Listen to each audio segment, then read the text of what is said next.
Hi అండి, good morning. ఎలా ఉన్నారు? బాగున్నారా? నేనైతే చాలా బాగున్నాను. కొంచెం బాధగా కూడా ఉన్నాను. ఎందుకంటే మా తమ్ముడు వాళ్ళ ఇంటికి వచ్చాను కదా, నర్సీపట్నం దగ్గర కేడీపేటకి. ఇవాళ అయితే వెళ్ళిపోతున్నాం అనమాట. సో కొంచెం బాధ, కానీ తప్పదు కదా, వెళ్ళిపోవాలి కదా. సో అయితే వెళ్ళిపోతున్నాం ఇవాళ. మా మరదల్ని టెడ్డీ బేర్ ఒకటి ఉందండి, మొన్న చూపించమంది పాప. ఇంక అప్పటి నుంచి బ్లాగ్ షూట్ చేయడం అవ్వలేదు. ఇవాళ చూపిస్తాను. ఇదిగో మా మరదల పిల్ల. దా టెడ్డీ బేర్ చూపిద్దాం. తిరునాళ్ళలో కొనుక్కుందంట, చాలా ఇష్టపడి. అయ్యా, ఇదిగోండి టెడ్డీగాడు. చాలా పెద్దోడు. హలో హలో, ఎంత పెద్దోడో చూడండి, దానంత ఉన్నాడు. చింటూ అంట. ఓకేనా ఫ్రెండ్స్, బాయ్ ఫ్రెండ్స్. మా తమ్ముడు పండగ కోసం పెంచాడట ఈ దూపుడు గొర్రెని. కాకపోతే కొన్ని కారణాల వల్ల దీన్ని ఇంకొక గొర్రె గొడవ పెట్టేసుకుని దీనికి సీరియస్ ఇంజరీస్ అయితే ఇంకా కొయ్యకపోతే చచ్చిపోద్దని కోసారండి. అదే నాకు ఇస్తే నేను తెచ్చుకున్నాను ఆగలేసి ఇంటికి. మన తెలుగు సాంప్రదాయం, ఇంటి ఆడపడుచు వెళ్ళేటప్పుడు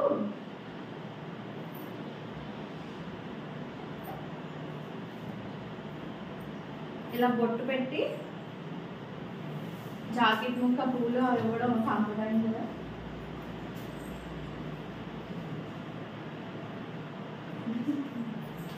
మా తమ్ముడు బట్టలు తీసుకోమని చెప్పేసి డబ్బులు ఇచ్చాడు అనమాట. సో అంటే మొదటిసారి వచ్చాను కదా ఆడపడుచు.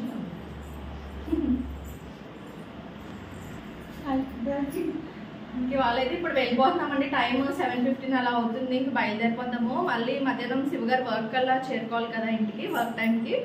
సో ఇంక వెళ్తున్నాము. బ్లాగ్ అలా కంటిన్యూ చేస్తాను, చూస్తూ ఉండండి లాస్ట్ వరకుని. ఫైనల్లీ మా మరదలకి టాటా చెప్పేసి ఇంకా అక్కడి నుంచి అయితే మా ఊరు బలభద్రపురంకి బయలుదేరిపోయామండి, కేడీపేట నుంచి అయితేని. మేము వెళ్తుంటే దారిలో చెరువు కనిపించింది అనమాట. చెరువు నిండా తెల్ల కలువ పూలు ఎంత బాగున్నాయో. చుట్టూ లొకేషన్ కూడా అదిరిపోయింది.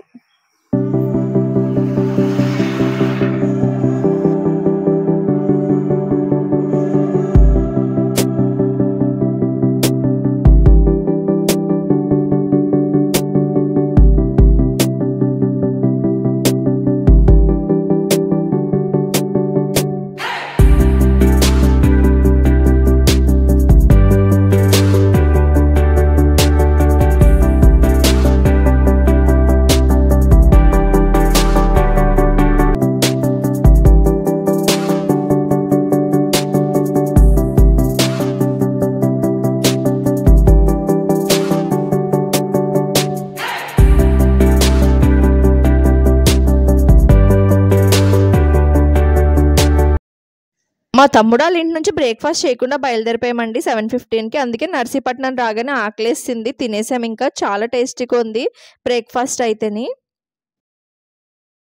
అన్నవరం టెంపుల్ దగ్గరకు వచ్చానమాట. బయట ఇది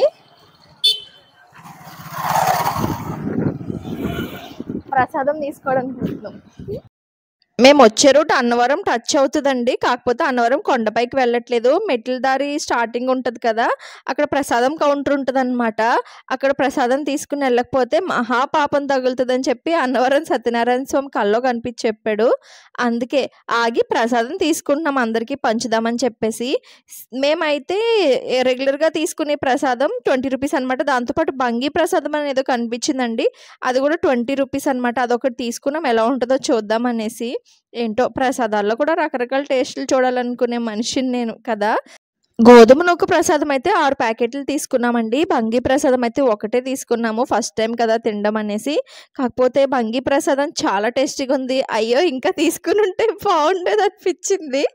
చాలా టేస్టీగా ఉంది. ప్యూర్ నెయ్యితో మైసూర్ పాక్ చేస్తే ఎలా ఉంటుంది ఆ టేస్ట్లో ఉందన్నమాట. సూపర్ ప్రసాదం, ఎవరైనా ట్రై చేయండి ఈసారి. సీతమ్మ వాకిట్లో సిరిమల్ల చెట్టు మూవీలో డైలాగ్ ఉంటుంది కదండి, ట్రైన్లో వెళ్తున్నప్పుడు, మా అన్నారం ప్రసాదం ఉంటుందండి, ఆకులు కూడా నాకేస్తారండి బాబు, అంత రుచిగా ఉంటుంది అని చెప్తారు కదా. ఆ డైలాగ్ ఈ ప్రసాదం చూస్తే గుర్తొచ్చింది. అలా ఉండేదండి ఒకప్పుడు, అంత క్వాలిటీ టేస్ట్ ఉండేది. కానీ రాను రాను క్వాలిటీ టేస్ట్ కూడా తగ్గిపోతుంది అనమాట. అప్పటిలా ఉంటే ఇంకేమండి. ఇప్పుడు తిరుపతి ప్రసాదం కూడా అప్పట్లో ఉండట్లేదు కదా! త్వరగా పాడైపోతుంది. నాకు ఫస్ట్ తిరుపతి ప్రసాదం అంటే చాలా ఇష్టం లడ్డు. నెక్స్ట్ అయితే అన్నవరం ప్రసాదమే. మా డాడీకైతే చాలా ఇష్టమండి అన్నవరం ప్రసాదం. ఎక్కువ తెచ్చుకుని దీంట్లో మళ్ళీ నెయ్యి వేడి చేసుకుని, అందులో డ్రై ఫ్రూట్స్ వేయించుకుని, అందులో ఈ ప్రసాదం వేసి మళ్ళీ చేసుకునేవారు పాలేసి. అంత టేస్టీగా చేసుకునేవారనమాట ఇంకాను. ఒకసారి ట్రై చేయండి. ప్రసాదం తెచ్చుకుని మళ్ళీ అలా పరమాన్నంలా తయారు చేసుకోవడం సూపర్ ఉంటది టేస్ట్ అయితేని. ఇంక ఈ ప్రసాదం ఫ్రెష్‌లీ మేడ్ కదా! ఆ రోజే చేసుంటారు. తెచ్చుకొని అలా నోట్లో వేసుకుంటే ఆ ఘీ ఫ్లేవర్ ఉందండి. అబ్బా! మాటల్లో చెప్పలేము. చాలా టేస్టీగా ఉంది. ఆ ప్రసాదాన్ని నేనైతే చాలా ఎంజాయ్ చేస్తూ తిన్నాననమాట. మొత్తం నేనే తినేయలేదులెండి. ప్రసాదం పంచడానికే తెచ్చాం. అటు వెళ్ళాం కదా ఎలాగనేసి. అంటే ఎవరెళ్ళినా తీసుకొస్తారు. అలాగే మేము టెంపుల్ పైకెళ్ళకపోయినా అటుగా వెళ్ళాం కదా అని ప్రసాదం తీసుకొని తెచ్చి ఇచ్చామనమాట.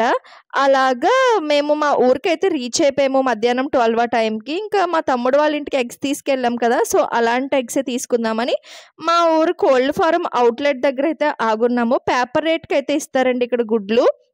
డబుల్ ఎగ్ అయినా ఒకటే కాస్ట్, సింగిల్ ఎగ్ అయినా ఒకటే కాస్ట్ అనమాట. మేమైతే డబుల్ ఎగ్సే తీసుకుంటాం ఎప్పుడు. ఆమ్లెట్స్ పెద్దయి వస్తాయి కదా! అందుకని. ఎగ్ ఫ్రై కూడా బాగా కలిసొస్తాయి అందుకనేసనమాట. ఇంకిక్కడ ఎగ్స్ తీసేసుకొని ఆ రోజు పేపర్ రేట్ వచ్చేసి 30 గుడ్లకి 182 రూపీస్ ఉందండి. ఆ అమౌంట్ అయితే పే చేసేసి 2 అట్టలు తీసుకున్నాము. 60 గుడ్లయితే తీసేసుకున్నాము. తీసేసుకొని ప్యాక్ చేసుకొని ఇంటికైతే వచ్చేసామండి.